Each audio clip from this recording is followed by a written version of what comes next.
Thank you for joining us for The News Now. I'm Brittany Miller at the digital desk in the 24-hour WTOC newsroom. We start tonight with some incredible video out of Bryan County today. Now, this video from Greg Neesmith, thank you, Greg, shows a dust devil whipping up off of North Tobacco Road in Pembroke. Now, dust devils are not as powerful as an actual tornado, and I actually learned from Jamie Earl today that they start from the ground up and are non-destructive, but they are still quite the sight to see.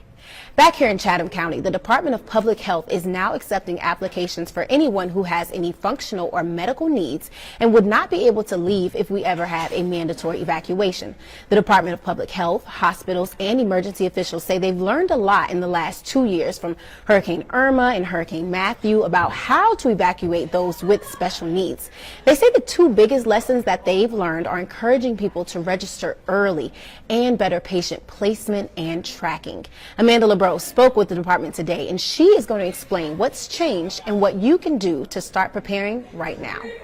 Evacuating for a hurricane is stressful, and health officials say figuring out how to do it with no transportation and a functional or medical need only makes it worse. By functional, I mean if they need some assistance with their activities of daily living to maintain their independence in a shelter, or a medical need, and that would be someone who might be on bed rest or who just had a lot of medical problems that warranted that they needed to be cared for in a facility other than a shelter. The Department of Public Health has a hurricane registry for those people, and they're taking lessons learned from Hurricane Irma to make those evacuations smoother. We've met with our coalition partners and our community partners to address some issues that came up last time. One big issue, many people waited until it was too late to try to get onto the registry. This year, you must be on the list 72 hours before tropical storm winds get here. We want people to register now, not when a storm is pounding down on us. The other, moving medical needs patients to inland hospitals instead of finding space within those in Chatham County. Something St. Joseph's Candler and Memorial Health say makes sense. If we all are evacuating, there's no need to bring them here because we are trying to evacuate.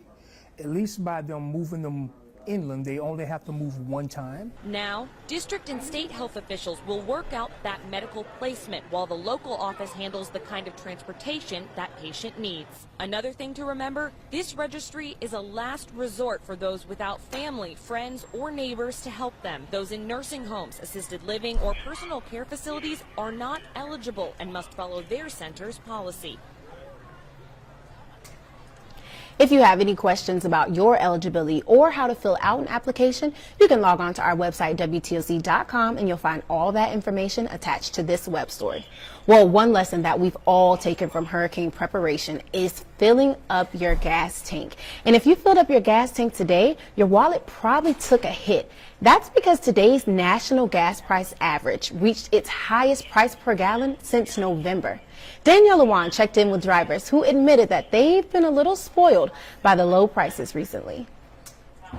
At gas stations all across the country today, when you swipe your card and look at the dollar amount on that receipt, it might come as a shock. Hitting a high average of $2.81 today, Georgia's in the top 10 states with one of the largest weekly increases. The highest average recorded price in Savannah is $4.30, but the prices haven't gotten that high in the last 10 years.